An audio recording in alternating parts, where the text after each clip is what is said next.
Hello, good morning students. Aditi commerce classes and educational consultant, Cola road, Bhopal. Welcome. आज आप सब लोगों को अकाउंट में चैप्टर 1 जो पुरानी जो बुक्स है उसमें पार्ट है accounting in non profit organization जो चैप्टर है उसको हम लोग समझेंगे। नॉन प्रॉफिट ऑर्गेनाइजेशन क्या होता है? जिम, क्लब, एजुकेशन इंस्टीट्यूशन, जो क्लब मेंबरशिप्स वगैरह होते हैं इसमें नॉन प्रॉफिट ऑर्गेनाइजेशंस होते हैं। ये जिम वगैरह सभी लोग जानते हैं जिम।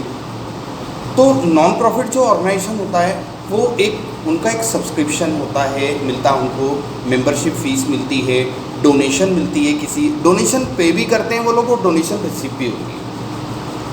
दूसरी चीज़ जो नॉन प्रॉफिट ऑर्गेनाइजेशन होता है वो कैश बुक को रखते हैं। और इन लोगों का जो एक नॉन प्रॉफिट ऑर्गेनाइजेशन का मतलब ये है कि इनका उद्देश्य जो बेसिक ऑब्जेक्ट होता है वो प्रॉफिट अर्न करना नहीं है।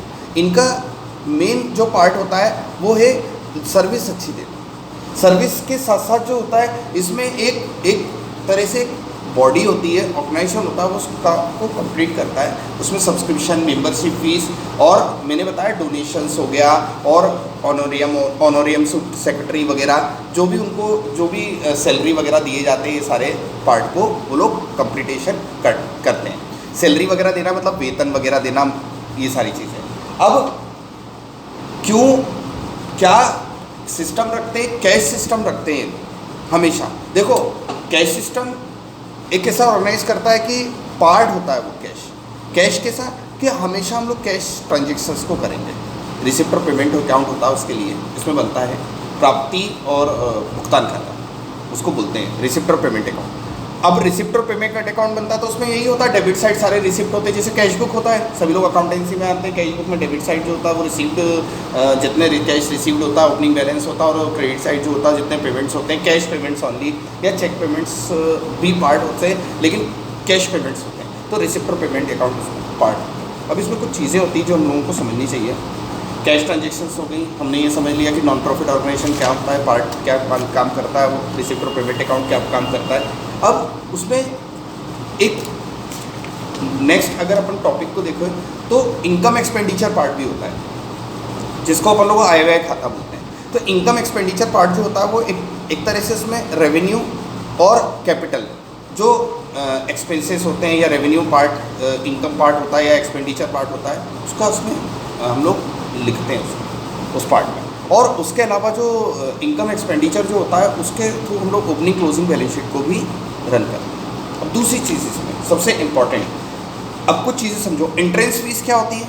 जैसे हम लोग इस चैप्टर को अगर बहुत बेसिकली समझें तो जो एंट्रेंस फीस होती है इस चैप्टर में, वो आप किसी जगह, जैसे किसी जगह पे आप किसी सर्विस को यूज़ कर रहे हैं या किसी ऑर्गेनाइजेशन का पार्ट होने जा रहे हैं या किसी जिम को वो सब्सक्राइब कर रहे हैं, आप जा रहे हैं वहाँ, तो आपसे एंट्री फीस लेगा वन टाइम।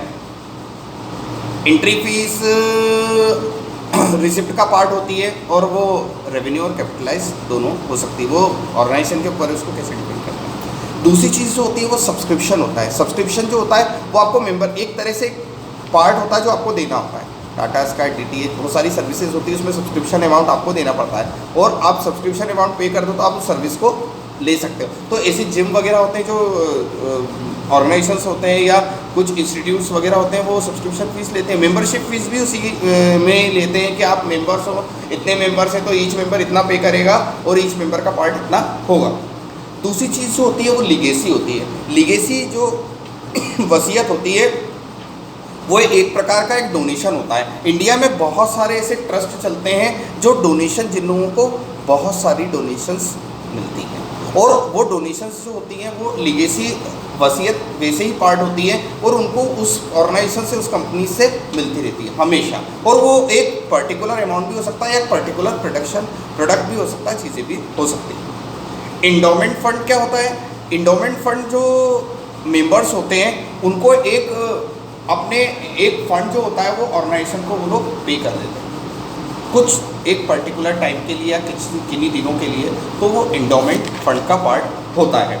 और डोनेशंस वगैरह मैं सबको बता चुका हूँ कि डोनेशन दो हो सकते हैं, स्पेसिफिक और नॉर्मल। तो जो स्पेसिफिक डोनेशन होता है वो किसी लोकल बॉडी या किसी गवर्नमेंट का पार्ट या फिर किसी गवर्नर पार्ट उसके लिए हो सकता है, और जो सिर्फ डोनेशन होता है वो रिसिप्ट पेमेंट हो सकता है। लेकिन डोनेशन का जो पार्ट होता है वो बेसिकली इंपॉर्टेंट इसलिए होता है कि जो डोनेशन होता है वो आप किस हेड के लिए यूटिलाइज करेंगे। बिल्डिंग भी डोनेशन का पार्ट हो सकती है, किसी लैंड और पार्ट ऑफ मशीन भी डोनेशन का पार्ट हो सकती है। आपको डोनेट कर दिया गया, वाटर कूलर डोनेट कर दिया गया, तो वो डोनेशन का पार्ट हो सकता है कि उसका यूटिलाइजेशन जब तक वो मैकेनिज्म काम करेगा, उसकी मशीनें काम करेगी, जब तक वो आपका होगा। उसके बाद आपको उसके लिए सोचना पड़ेगा। बसेस दे दी जाती है डोनेशन में, कुछ भी बहुत सारी चीज़ें ऐसी होती हैं जो डोनेशन पार्ट होती है। स्पेसिफिक का मतलब किसी विशेष कारणों से दिया जा सकता है डोनेशन। कोविड एपिडेमिक चल रहा है, कोरोना वायरस, तो इसके लिए भी लोगों ने डोनेट किया कुछ चीज़ों को, हॉस्पिटल्स के कुछ पार्ट्स किए, ये किए, वो किए, तो वो स्पेसिफिक में आ रहा है अभी के लिए है, सिर्फ इस डिसीज़ से बचने के लिए, इसके लिए, सारी चीज़ों के लिए। और जो वैसा डोनेशन होता है वो लोग वैसा अपने डोनेशंस कैश में या किसी पार्ट में कर रहे हैं। तो इस चैप्टर को हम लोगों ने जितना बेसिकली समझा, उसमें नॉन प्रॉफिट ऑर्गेनाइजेशन का मतलब क्या होता है। एट द एंड अगर अपन उस चैप्टर को समझे तो नॉन प्रॉफिट ऑर्गेनाइजेशन का मतलब ही होता है कि जिसका उद्देश्य प्रॉफिट कमाना नहीं है, परंतु ये कैपेसिटी भी देखना है कि कैश कितना है, डोनेशन, मेंबरशिप फीस, और पर्टिकुलरली हमारे पास जितने एसेट डोनेशन के लिए लिगेसी से पार्ट होकर या फिर हम लोगों के पास कैश कितना अर्न कर रहा है, ये सारी चीज़ों का एक तरह से एक अकाउंटिंग होती है।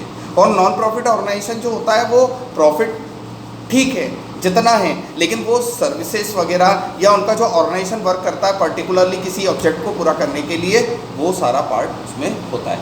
तो जो नॉन प्रॉफिट ऑर्गेनाइजेशन है ये, इसमें रिसिप्ट और payment account and income expenditure account जो होता है वो प्रिपेयर होता है। और इसके अलावा जो बैलेंस शीट ओपनिंग क्लोजिंग होती है, तो उसमें ऑर्गेनाइजेशन जब स्टार्ट किया एंड ऑफ ईयर, अभी 1920 ख़त्म हुआ, 2021 चल रहा है, तो ओपनिंग क्लोजिंग बैलेंस शीट उसमें प्रिपेयर की जाती है। और रिसिप्ट और पेमेंट जो अकाउंट होता है उसमें कैश ट्रांजेक्शन्स होती हैं और उनको इंक्रीज़ होती है। और इनकम जो एक्सपेंडिचर पार्ट होता है वो रेवेन्यू कैपिटलाइज पार्ट हो सकता है, और उसमें जो कैरी फॉरवर्ड होता है वो सरप्लस या डेफिशिएंसीज होती है। रिसिप्ट और पेमेंट अकाउंट में ऑलवेज कैश बैलेंस होता है, credit side of the payment side.